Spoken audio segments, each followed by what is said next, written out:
De votre bulletin d'information, mesdames et messieurs, bienvenue sur Mondico Télévision. À la une de l'actualité, l'armée kenyane poursuit son déploiement dans l'est de la République démocratique du Congo. Un deuxième groupe de soldats est arrivé à Goma mercredi 16 novembre. Ils rejoignent la centaine d'hommes déjà sur place depuis samedi dernier. Ils ont pour mission de préparer l'arrivée du gros des troupes dont la date du déploiement n'est pas encore précisée. Toutefois, le mandat de ces troupes est très clair: contribuer à la stabilisation en créant les conditions d'un processus politique et diplomatique afin de garantir que ces groupes acceptent un désarmement volontaire. Seules les forces négatives qui ne désarmeront pas de leur plein gré seront désarmées par force. Nous y reviendrons avec force de détail dans nos prochaines éditions. Toujours en rapport avec la guerre à l'est de la RDC, le président du parti politique SID, Martin Fayulu, a tenu un point de presse hier, mercredi 16 novembre 2022, à Faden House. Le candidat malheureux à la présidentielle de 2018 a émis sa position et des observations sur la question de l'agression du 1-23 sous couvert du Rwanda de Paul Kagame, qu'il considère comme le premier ennemi du peuple congolais. Suivez ses propos. Nous voulons une paix durable et définitive. Toute paix qui viendrait en dehors de l'implication de notre peuple et de nos forces armées ne pourra être qu'une paix de façade, comme ce fut le cas avec le CNDP et le M23-1. Le processus de Nairobi obéit au même modus operandi. C'est donc du déjà vu et nous n'en voulons pas. On ne peut pas demander à la RDC de dialoguer avec le M23, encore qu'ils ne sont pas congolais, pendant que le Rwanda refuse de dialoguer avec les FDLR et l'Ouganda avec les ADF.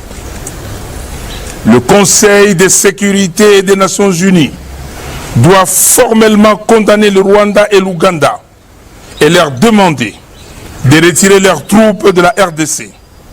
Cette agression est en effet une violation grave de la Charte des Nations Unies.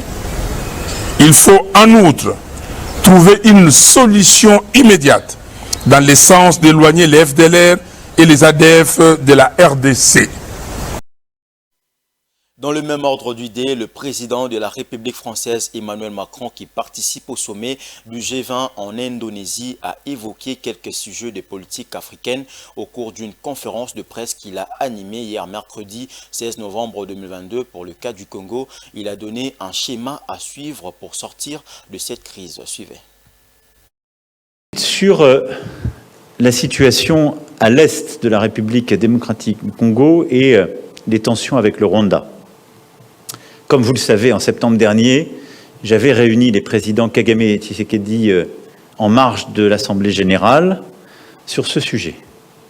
J'ai reparlé à l'un et à l'autre ces derniers jours et j'ai également parlé au président Ruto, et je remercie ce dernier pour sa mobilisation et son engagement.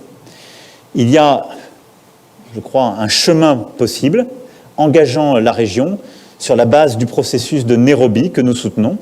Et donc, ce que nous sommes en train de faire, c'est en lien étroit avec les Nations Unies et sous l'égide de ces derniers, de permettre le déploiement de forces régionales à grande composante à court terme kenyanes, mais plusieurs puissances de la région ont aussi marqué leur disponibilité pour pouvoir stabiliser plusieurs villes, en particulier Bunagana et quelques autres, et permettre ainsi un retrait des forces en présence, les M23, et surtout pouvoir réengager un processus politique qui doit être la priorité dans le traitement de ces tensions.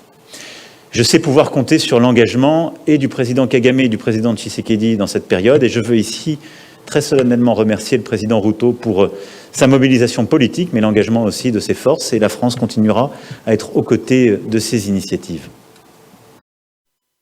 Poursuivons ce bulletin d'information avec une brève. La situation de guerre avec le M23 à l'est de la République démocratique du Congo préoccupe la communauté internationale plus pour l'environnement que pour la vie et sécurité des populations. La raison est maintenant connue. Après l'Amazonie, la forêt du bassin du Congo est la forêt tropicale la plus étendue au monde, à cheval sur 6 pays, d'une surface totale de 180 millions d'hectares. Elle abrite le plus grand puits de carbone de la planète qui capte à lui seul une gigantesque quantité de gaz à effet de serre, ces fameux gaz à l'origine du changement climatique. Avec les groupes armés qui se répandent dans la forêt congolaise, il est devenu plus difficile de protéger ces puits de carbone, réservoir incontournable de la lutte contre le bouleversement du climat maintenant qu'ils sont menacés. En définitive, pour la communauté internationale, il faut sauver d'abord la forêt congolaise, le reste après. Vous suivez également dans nos prochaines éditions un élément concernant l'importance des forêts du bassin du Congo. Fin de ces bulletins d'information. On s'y retrouve à 16h pour d'autres développements. Dans l'entretemps, bonne évasion sur Mondico Télévision en notre compagnie.